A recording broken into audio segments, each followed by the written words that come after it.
Alô, internautas, a Polícia Militar encontrou uma motocicleta de placa HQB 6822, que havia sido furtada em uma das ruas do bairro do Bonfim. A motocicleta pertence a uma senhora.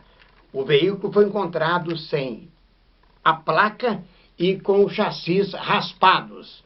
Os policiais encontraram um alicate e 5 munições do calibre 28 na casa de um dos suspeitos. Foram levados para a delegacia de polícia 2 menores de idade, de 16 e 17 anos, e ainda o Leonardo Rezende Simões Pena, de 22 anos de idade. A Polícia Militar apreendeu o menor de idade, 16 anos, em uma das ruas do bairro da Colônia do Marçal. Com ele, os policiais encontraram um cigarro de maconha.